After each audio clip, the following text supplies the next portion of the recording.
He felt like a fish out of water. When Cameron Hanekom arrived at the Bulls straight out of school, he wanted to go home. He was 18, in a new environment, and very quickly he wanted to leave. He wanted to play for the Stormers, the team he grew up supporting. How did he end up staying? What actually happened in those early days? What were the setbacks that followed? How did that journey eventually lead to where he is now? From the outside, Cameron's meteoric rise looks straightforward. It never was. This is The Long Way to the Game, only on Megaphone Rugby. Welcome back to The Long Way to the Game, our podcast with Paul Avenant from a fan's perspective. And today's, it's a special one. It's one of those ones we look forward to and we've been planning for a long time, and at last it's come together. Paul, I'm going to leave it to you. Introduce our guest for today. Hey, Envia, today is another guest that I'm really excited about. We are really privileged to have Joe Hanekom on, who's Cameron's dad. We've been trying to make it happen for a while, but it's almost perfect timing now that Cameron is kind of back in the swing and started his first game for the Bulls again. So, Joe, welcome to the channel. We're really happy to have you on. Thank you, Paul. Thank you, Emia. Appreciate the time and, honored to be here. So now we know what you look like. We often wondered what you look like because we hear about, the parents, and then we got to know David quite well. And now we see what you look like. And let me tell you, I was in the privileged position of spending a week with the Bulls, right inside the Bulls. From the planning meetings to the training sessions to the S&C and everything. And I was keeping a close eye on Cameron because he was making his comeback after a long layoff because of injury. And I actually find it quite amusing that the S&Cs had to put him off the field at one stage because he was working too hard. Is that something that you've seen with Cameron his entire life, or is that something that he learned at the Bulls? Yeah, that's Cameron at his best. It's all or nothing. So yeah, he's the type of guy that puts in everything. There's no halfway. There's never a grey that's black or white, and it's just flat out. He's been like that since he was small. He's quite a good sportsman since childhood. When he got his first opportunity in school to take part in all the athletics, all the activities that you can do, far jump, long jump, high jump, sprints, everything that he could do. He enrolled for everything the first time that he could do it, and he actually won everything. That's how he's got quite talented. He's the type of guy that he did well in athletics. He won Victor Ladorum twice. He took part in wrestling. He's won SA champs in wrestling in primary school. From Ceres, where there's, say, 6 guys that takes part, and you go to Pretoria in this massive competition, there's 21 plus guys taking part per club. And he's been a hockey player. Got Boerland for hockey. He got Boerland in rugby. He's just, everything he does flat out. Just one question. With a name like Cameron Hanekom, I was never sure whether he's Afrikaans or English speaking. I was wondering about that. Yeah, so I'm very Afrikaans. Parents from Springbok, so very, very Afrikaans. My wife's parents were born in Wales. She was born in Namibia, and still very English, but she understands Afrikaans very well now. So yeah, that's where that comes from. And at home we mostly speak English, but all the boys are very Afrikaans as well. I saw him. Paul, I'm going to hand it over to you, but remember that thing about his mother being, grandparents being from Wales, because that's going to come up a bit later in this conversation, I'm sure. And so, Joe, I was a little bit surprised. I didn't know much about you, and to learn that you're from Ceres and Cameron grew up in Ceres. So growing up for you, what was your connection to rugby? Like, how big a part of your life was rugby? And then the big $1 million question on this channel is, who do you support as a rugby fan? Are you a Stormers fan or a Bulls fan? Or Yes, Paul, you're putting me on the spot here. No, I grew up in a Western Province family because my dad was from Western Cape, and I was born in Pretoria, although he was a very big Western Province fan. And we always supported the province till Cameron started playing for the Bulls. And yeah, who do you support? You support your child, I suppose. And I think my dad will turn around in his grave if he hears I'm a Bull supporter today. But yeah, it was also always a big rivalry between us as a family and the family from the Northern Transvaal. Used to get together and watch the Currie Cup games. So yeah, from small I was introduced to rugby, so I do enjoy my rugby very much. I did play a bit, but when we moved to the Western Cape, I was in a school that was quite new called Parvalley in Somerset West, and we had our first matrics when I went to grade 8. So there was only 15 matrics. So we played rugby. We weren't good enough to make it further in the school competitions. And then after school, I played club rugby for Somerset West Halberg Club. And I have played trials, but yeah, got injured in the trials. And then I had to choose after studies between rugby and work. So I chose work. But yeah, always a big rugby fan. Well, Joe, that's good. And I'm always happy when there are more Stormers fans, even though right now you're a Bulls fan on this channel. You kind of touched on Cameron as a youngster and that he was, talented in everything he did, played lots of different sports. Can you talk a little bit? We're going to go a little bit through his journey. We're not going to talk a lot about the X's and O's and his stats and all of that. Is his journey. At which point as a youngster did rugby start to bubble to the top for him? Because Paul, in primary school, you could see he's got a lot of talent. He was very small in primary school till about grade 10, 11. He only started shooting out. But in primary school, he played 49 caps for his under 13 team. So in order to do that, you had to play, since you were basically under 10, because you only played 12 to 18 games a year. So he played from a very young age in the under 13, 18. He missed his 50th cap for the under 13s because he got an injury. We went to go watch the 50th game, and he actually snuck in some rugby clothes in his dog bag into the car just for in case he could play the 50th game. And when I saw it, I said to him, listen, the doctor said there's no ways you will be able to play this because he basically almost cracked his cheekbone tackling a guy. And he was very upset with me. But yeah, then we knew he was a good rugby player. He had a good feeling for the game. Very small, very high work rate. Even when he went to Boys High in grade 8, what do you do at grade 8, yeah? The coach has said to him, listen, Cameron, you have got the highest work rate, but you're too small, unfortunately. So they put him in the B team, and he was extremely upset about it. And when he came back, then he went to Ceres, and he came back to Boys High in grade 10. He said to me, listen, I'm going to show these guys. And the first trials he played straight into the A team. So yeah, he had a talent for it. He could read the game very well. Mm. So, and when you say Boys High, you mean Paarl Boys High? Yes, correct.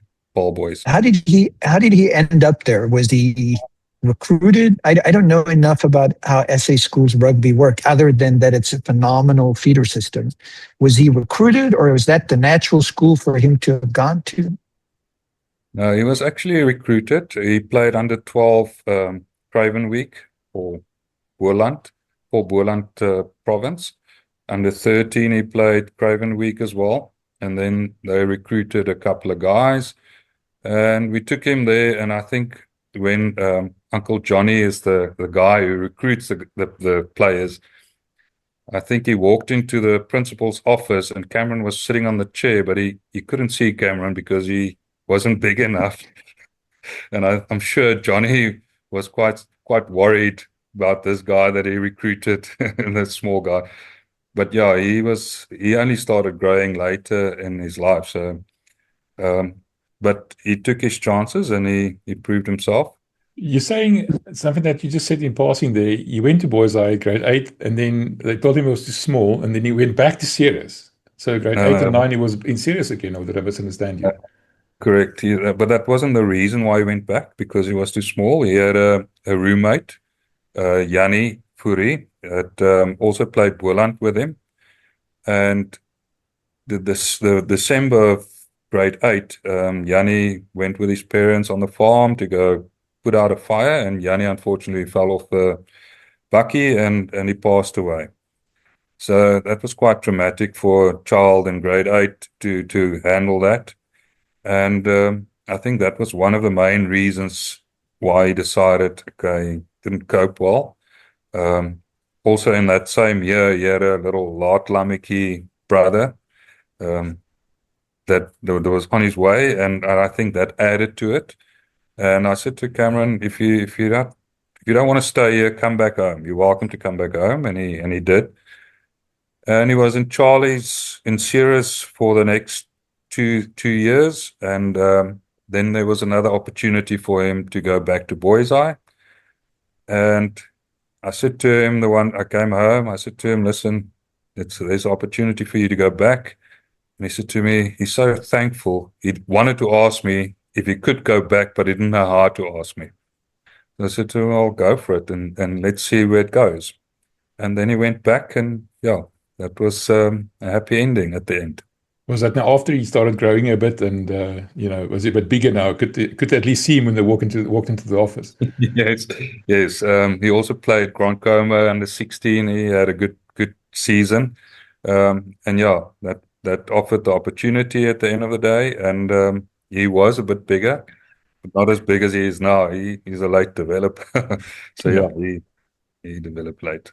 And just position-wise, has he always been an eighth man, or was he more of a flanker, or where did you play? No, he started at 6 in primary school, moved over to 7, and then moved over to 8 at the Bulls.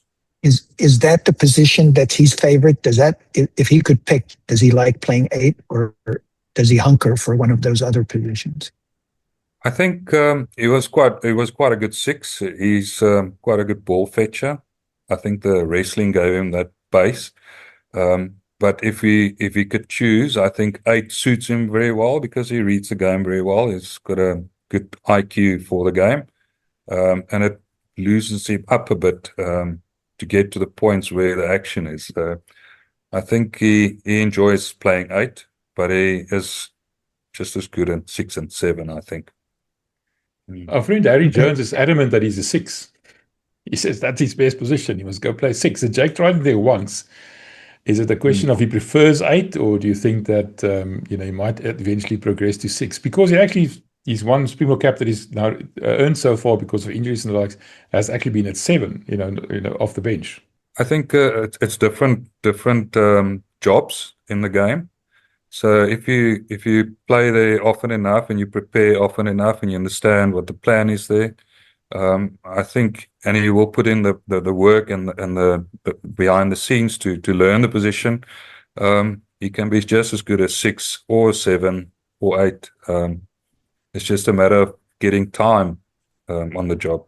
I wanted to ask you about, I'm always amazed by the stats of how difficult it is to get to the top level in rugby. I think the stats are like, under 13 Craven week to under 18 is 1 of 5 players make it that played under 13, make it to under 18. And then of those players, less than 1 in 6,000 make it to the Springbok. At which point in the journey did you start to have a feeling, my son is, he's got something special. He has an opportunity to go far. And then at which point did Cameron realize it? Was it the same time? Did he know earlier? Did he know later than you? I think when he first went to the Bulls, I will never forget this. I dropped him off, flew to Pretoria, dropped him off at the Bulls. He didn't want to stay there. He said, not a chance. He wanted to come back home, and luckily for him, it was COVID, and then they sent all the juniors back home, and a week later, they had to go back again. But I said to him, listen, Cameron, I think at that stage, the Bulls were also a very, very strong union. I said to him, you've got one opportunity. There's not a lot of guys that gets this opportunity. There's a lot of guys that wish that could get this opportunity. So it's all what you do with it. But if I look at his work ethic and the work he puts in behind the scenes to make it work, I think that paid off at the end of the day. So I always knew he was very talented, because I could see it in the way he plays and his work rate and how he reads the game. Yeah, I think after the first couple of games he played for the Bulls, he showed it, and junior box, he got the opportunity to play there. He can. Yeah, I always said to him, I don't think he knows how good he is. He must just use his talent. I've said it to him a couple of times, but that's not the type of person he is. He just says, never good enough. He must work harder and be the best.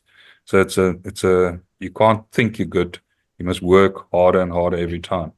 Can you say a little bit more about, you said when the first time he got to the Bulls, he said, no way. Like, what was it? Was it just the adjustment to Pretoria and kind of a different culture, or was it something related to the team and the team environment? No, I think he's 18 years old, just out of school. You drop him off in an environment that he doesn't know. He doesn't know what to expect.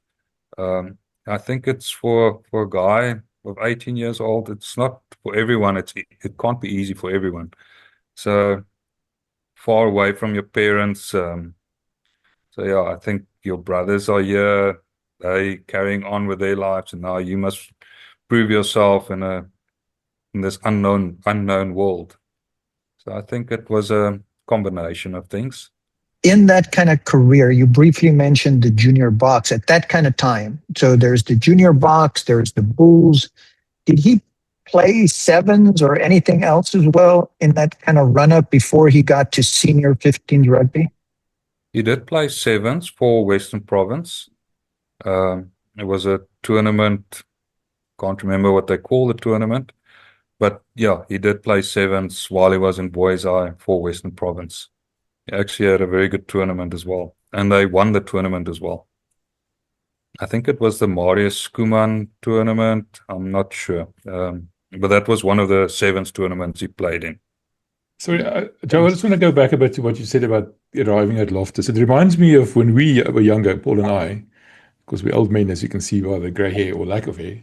You had to go to the army, so you had to get on the train and leave for the station, and it's all nerves, and that's the first thing. The one thing. The other thing, you just said you grew up in a Western Province Stormers household. Your uncle and your granddad and your dad, and everybody supports Stormers. And sort of, I think about myself when I moved down to Cape Town. I lived there for a couple of years, and I could never get myself to support the Western Province at that time. I was a Bull, and I would always stay a Bull. How much did that play a role? Having to go play for the, what used to be the enemy, but now has to become your team. That kind of an adjustment, that must be quite difficult, was it? Yes, Emmy, I think that was also a big part of maybe why he didn't want to go. He has mentioned a couple of times while we were there, why can't we get a contract at Province, etc. But that was the best opportunity at that time. You're young, you don't see it. I saw the bigger picture. I tried to explain it to him, but it's also a very big unknown as a parent. This is your first child that gets this opportunity. So there's a lot of things that we don't know how it's going to pan out and how it's going to work. So it's just the thing to try and convince him. And yeah, stay a bit and see how it goes and give it your best shot. You never know what's coming up in the future. So yeah, maybe you're right. I think it could have played a bit of a role there. And how much of an issue, why didn't the Stormers, for example, offer him a contract? Was it simply a matter of the Bulls offering him a better contract? And how much do you consider the path forward for him at the Bulls as compared to the Stormers, apart from the money? What was the deciding factor, do you think? I think the money wasn't, when you offer a contract, when you start out, money is not the decider. It's the opportunity you get, and which province looks the healthiest. I mean, you hear a lot of things at that time. There was this whole thing with Newlands, etc., etc. I thought, you don't want to get mixed up in that politics. You don't know where it's going, so it's a bit of uncertainty. But at the Bulls, they were very healthy. They played very good rugby. I think the whole union was very healthy. So to him, listen, I think there was good players. Take this opportunity, make yourself leave a legacy. And so I was just about to ask you about that, the transition to professional rugby and, how he got a contract with the Bulls. Could you say a little bit more? Was there interest from lots of unions? How did he make the decision? Were you very involved as a parent, or was he trying to do it on his own? Did he have an agent? How did that transition to professional rugby, and then that he ends up with the Bulls? So when you're at school, there's always an agent trying to recruit some of the players in school that they think can make it. And he had an agent, and I mean, we don't know any better, and we signed with an agent, and he actually goes around to all the unions and try and get them contracts. So he got Cameron a contract at the Bulls. Couple of weeks later, there was interest from the Lions. And I think I said to Cameron, sign with the Bulls. You know what you've got now. I'm not sure if you're going to get anything better. And I'm not sure if Province ever made an offer or really was interested in Cameron. But he already signed at the Bulls to make sure it's secured and that he's got something to go to. So maybe Province was interested, maybe not. I'm not sure. By that time, we're already signed. And did you find when we talk to parents of players, they all go on their own journey in parallel to the player? The ups and downs of being a proud parent, but then also the son growing up and becoming more independent. Is how much have you been involved in his, call it, rugby career decision-making ongoing as he's kind of moved up the ranks? Or was there a point where he became naturally independent and you were just a dad? Yeah, I think you will always stay the dad. I mean, we're the type of parents who don't want to get too much involved in it. He must make his own decisions. It's always difficult because how much do you get involved? He must also learn to do his own thing. And I think as a dad, all we can do is be there to support and be here for him and through the difficult times, through the great times. And the way we're showing our support is by attending his games. You just mentioned, the ups and the downs, and some of the ups were quite big. We'll talk about that now, the Springbok capping and everything else. But I want to talk to you about the downs a little bit, the injuries. Injured in the final against Glasgow. Quite a serious injury. Came back from that, played for the Springboks later that year. But last year got quite a serious injury in the semi-final. That took ages to recover. How involved are you in that process of recovery? And I suppose it must be very demoralizing for a player not to be able to play, and it takes longer than he expected. And like you just said, Cameron's known for his work rate. Elrich, I just wanted to say, also had a serious injury that he had to work through. How did you manage that? Because I suppose that is one of the biggest challenges for a sportsman who can't play because of injury or whatever reason to overcome, mentally. Tell me about that. I actually made a joke with him and said to him, I'm not watching a semi-final or a quarter-final or a final again, because both times we were there, he got injured. But it was very tough. We were there when it happened. I could see the pain he went through and the disappointment. I think that was, no parent wants to experience that with his child. I think it was a very, very long journey. All we can offer is the support. When you check in every single day and you ask, how's it going?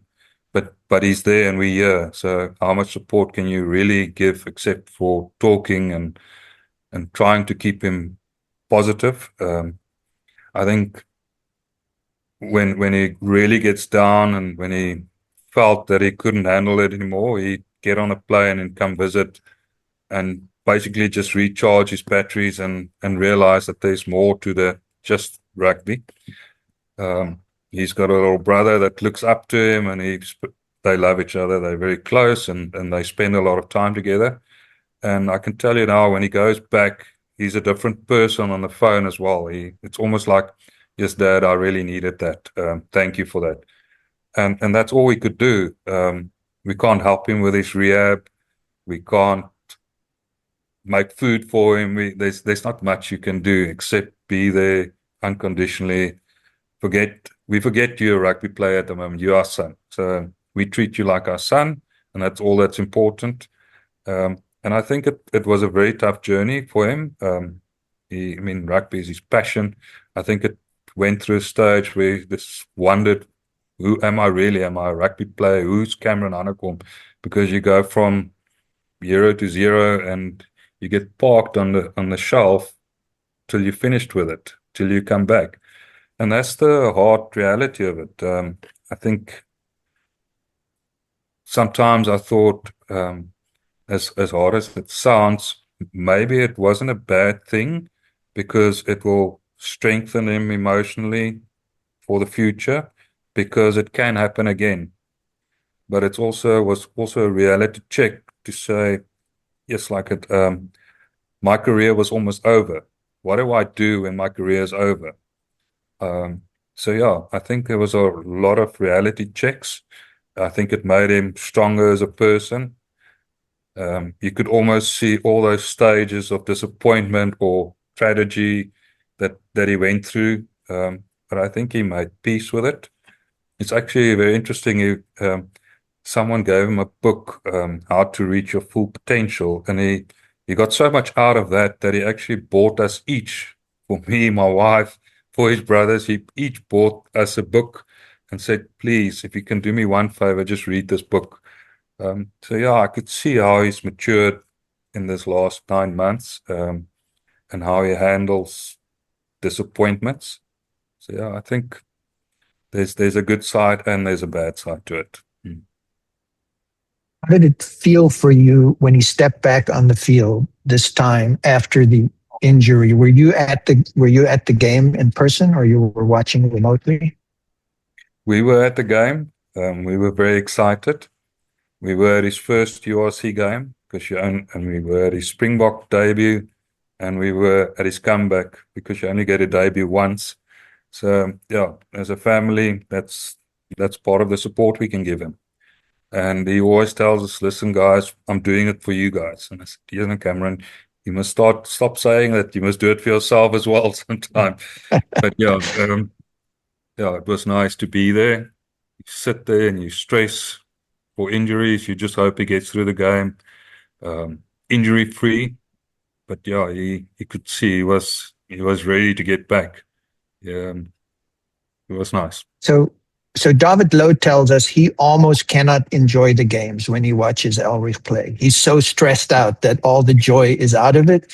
And he says it's even worse after the injury.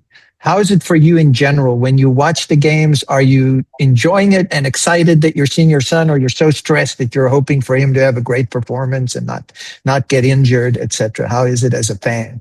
I understand exactly what he says. I feel exactly what he feels.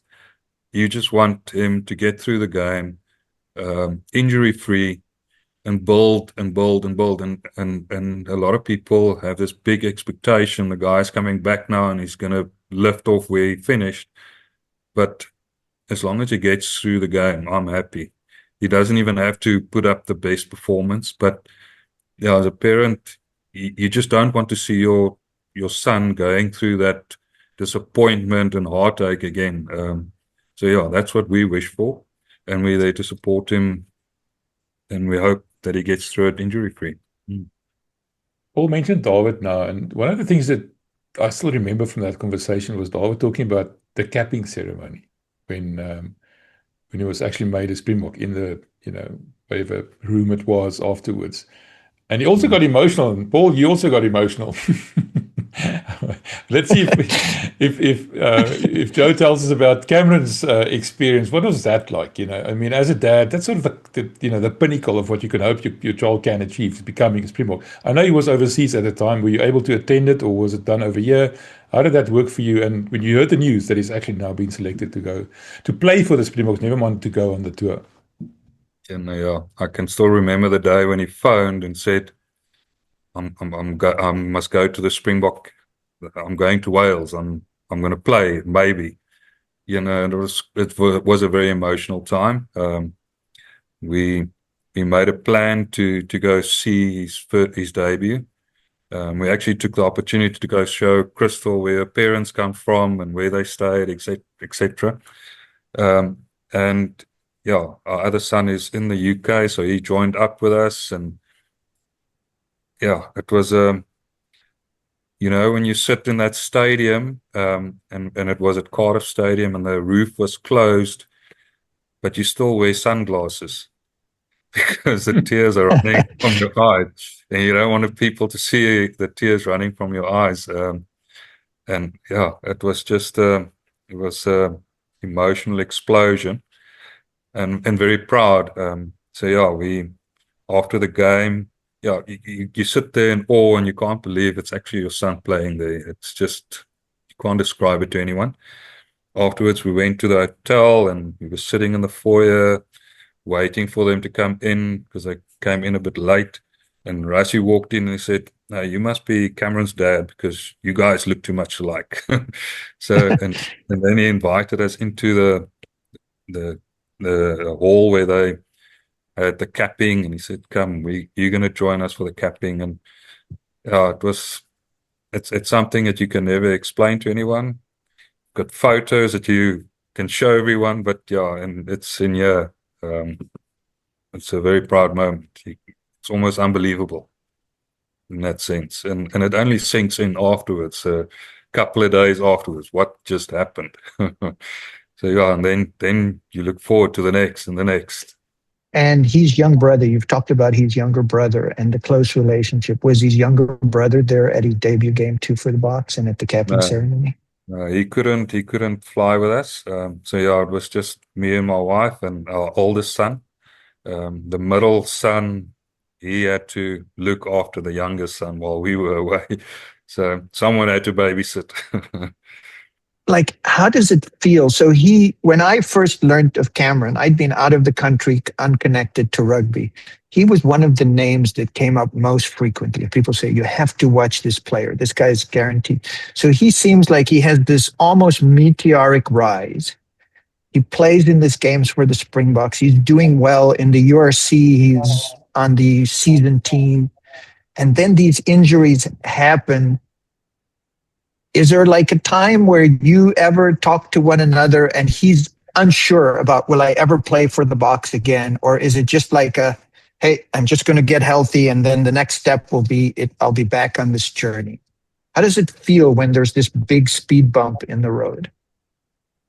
Oh, it's disappointing.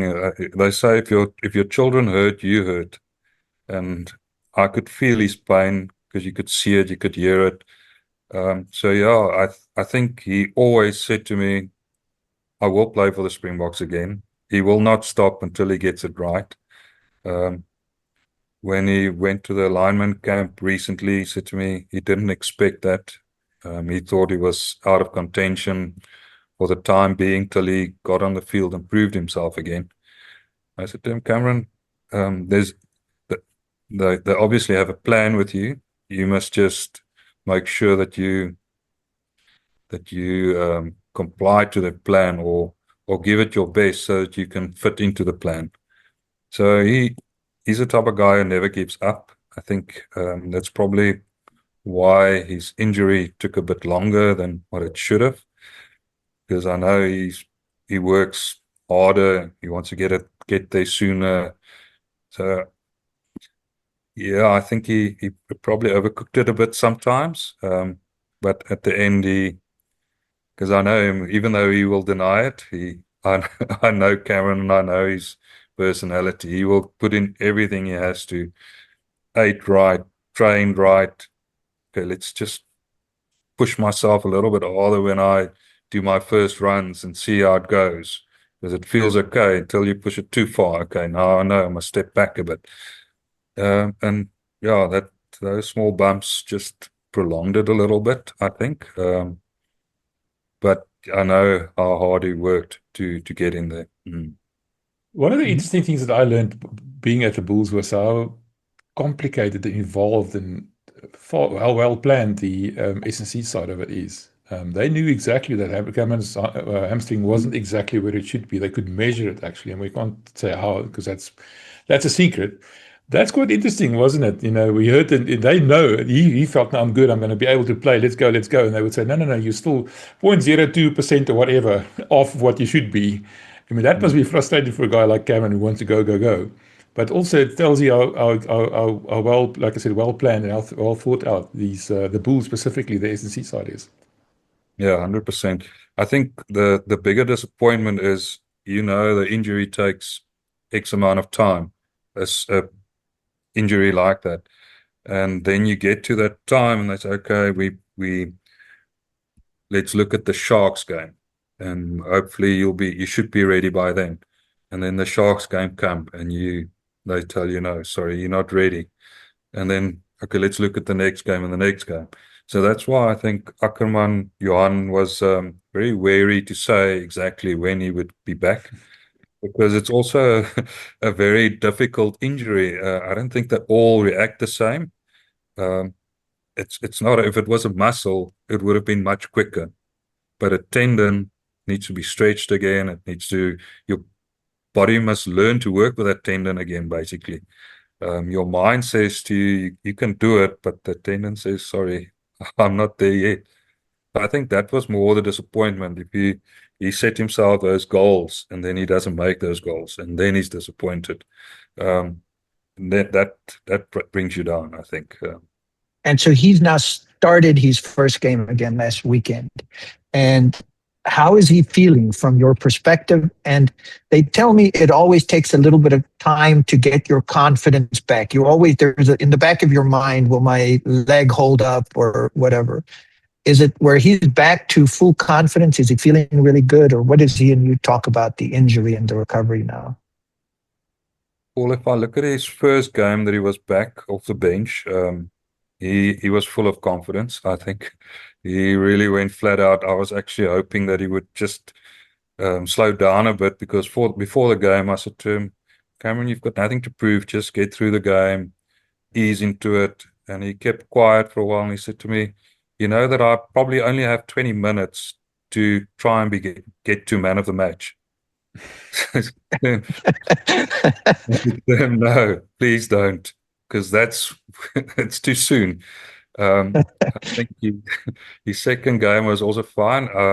What I've heard from the last game, I spoke to him. He was, straight after the game, he was very sick. He was in bed that rest of that day and the next day with either tummy bug or food poisoning. I'm not sure, because spoke to him today again. He's not 100% yet, but I think and I said to him, I think you had a bit of a quiet game. Yeah, but I feel well.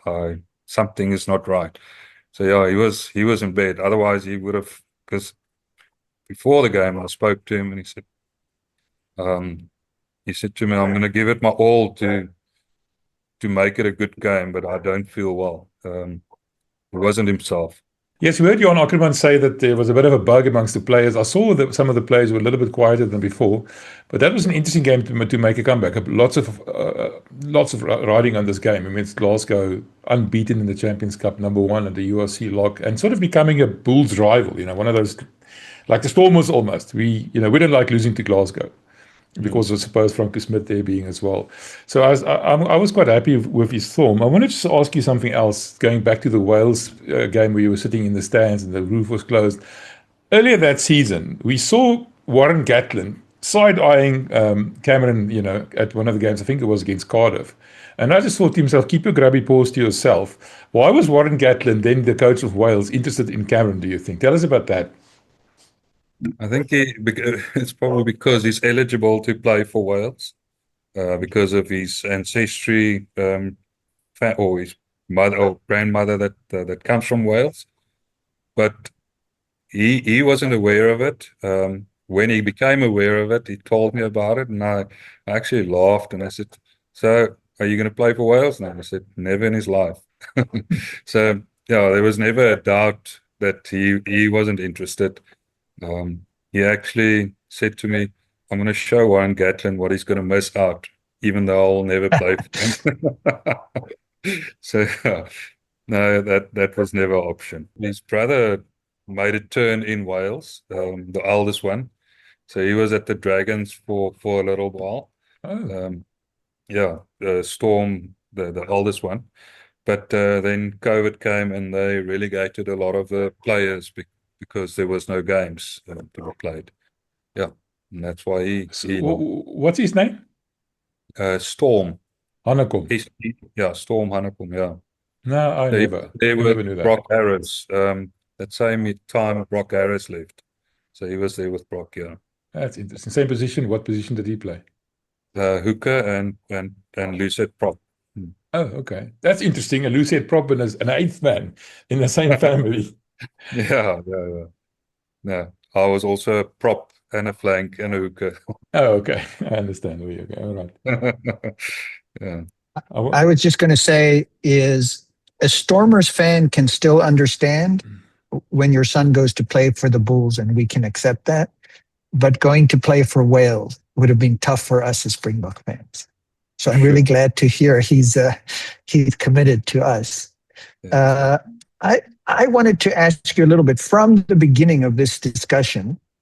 The theme that's come up is kind of how driven Cameron is, and how hard he works, and how hard desire he has to succeed. Where do you think that comes from? Was he just born with that? Is it something that's in the way you raised him? Because I feel like that may be one of the biggest deciders of success in life. Cameron is the type of guy that he never takes no for an answer, and he always gets what he wants. So even from small, he would always get what he wants.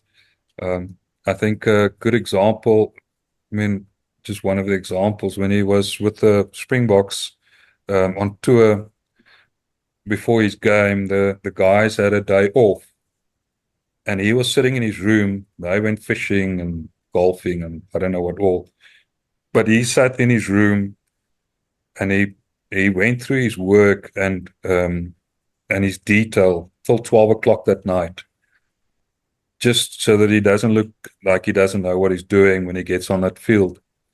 A URC game, doesn't matter what game he plays, he will spend, if he's not training, he will spend at least 2-3 hours a day in the detail of the game, just analyzing guys that he plays against to see what they're going to do next. I don't know a player that puts in so much effort and theoretical detail before a game like Cameron does. That's actually one of the things that I noticed at my time with the Bulls. And I don't want to keep saying my time with the Bulls, but I mean, I was sitting there like a little boy with my mouth hanging open. I was a kid in a toy store kind of a thing. And that's one of the things I noticed, the amount of detail, the lineouts. And they do the lineouts, sort of, they just walk through it. They don't actually jump up and down, but they do the call. And each one of those players know exactly what to do. It's like a dance. I was watching Cameron and Elrich and Ruan Norkia and everybody moving up and down, touching this, doing that, and they just go, whoof, whoof, and I can't believe they can even remember all those things. So I can imagine there must be quite a bit of studying, like you just mentioned, going on. People don't realize that. They just see the guy running onto the field and, hell for leather, chasing after the ball. But behind that, never mind the physical side, there's a mental side, an almost educational side. I don't know if that's the right word, but that's quite an important part of being a rugby player, and Elrich seems to excel at that. He can almost tell you that guy always breaks into the inside. That guy going to do that. If he's at that stage or that area on the field, he's going to probably do that. That's how they learn every single player that they play against, and the more you learn, the luckier you get, or the more you know about the game. So yeah, he puts in a lot of effort. is he a very outspoken person? Is he does he talk a lot on the field, before the game, in the team huddles and stuff, or is he like a quiet guy that just leads with his effort? He always says to me, I'll do my talking on the field. So that's the type of guy he is. That's why a lot of times when the media wants to have interviews, etc., he's not very fond of it. He says, I'll do my talking on the field. He's very, plays the game through his head the whole time. He's got his ritual on a Saturday morning. So when we go visit him, we leave him alone. He must do his thing. We'll talk after the game. Is he superstitious in any way? Like, I wear the same dirty Springbok socks to every Springbok game because when I didn't wear them against Ireland, we lost. Does he have any superstition things that he has to do on game day or just before the game? He probably does. I'm not aware of it, but he might have. He's got certain songs that he normally plays. He's got, he must have a coffee at this place, a certain amount of coffee. And yeah, no, he probably does have something like that. But yeah, I'm not sure. I could go on forever, but in respect of your time, I have two questions that I wanted to ask you. One is, when he was so he plays this one game for the Springboks, he gets injured. And then there's this gap in between where he's rehabilitating, etc. What happens in that time? Is anyone from the Springboks talking to him, checking in how he's doing, giving him a hint, or does he not hear from them until they call him and say, come to the alignment camp? I know that Sia checked in a couple of times on him, which is nice, seeing that he was part of the reason for the injury. But yeah, no, they do talk, but not as often as you would probably like. So you feel a bit lost. And I don't only think it's the Springboks. It's.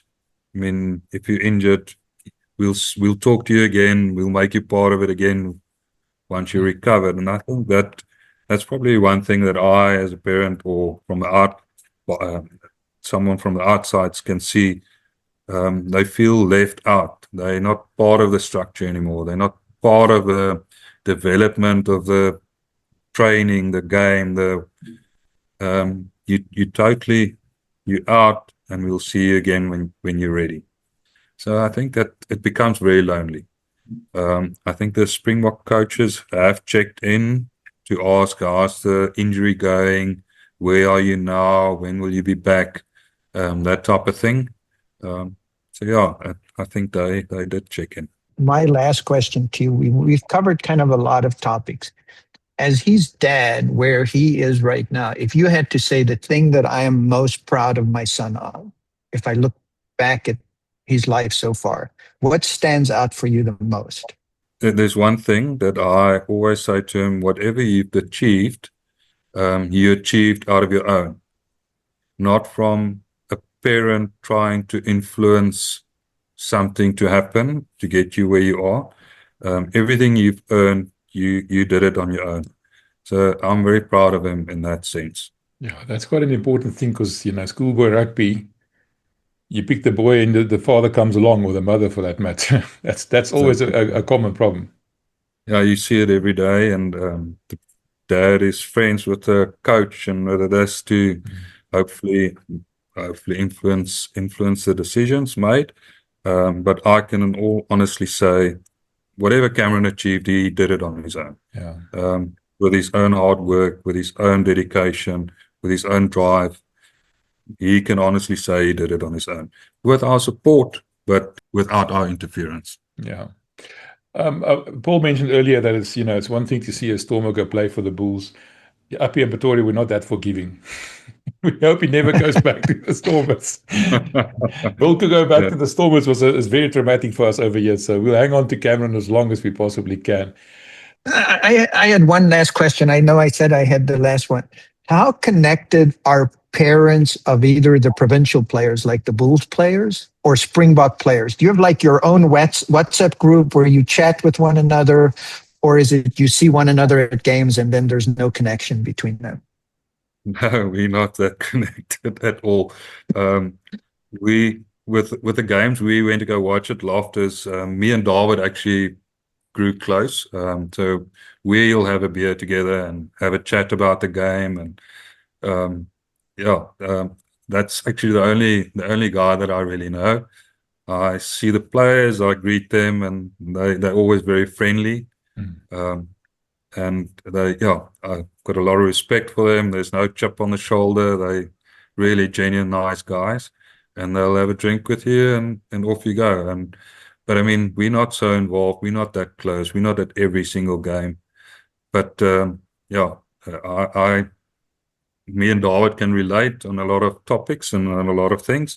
We actually saw each other December and holiday as well, and we had a couple of braais together. So it was really nice. Nice David, people. David, of course, means Elrich Louw's dad, David Louw. So just for Correct. people who are not aware of that. Sorry, like Paul just said, as we talk, these things pop in my head. And my last question, I promise, is the one thing I did notice at my time at the Bulls, everybody called me Oom. That's the first thing, because I have to, because I'm quite a bit older than they are. But how friendly they are, and the culture is such a inviting, typical, good Afrikaans people. I mean, they say Afrikaans, but you know what I'm talking about.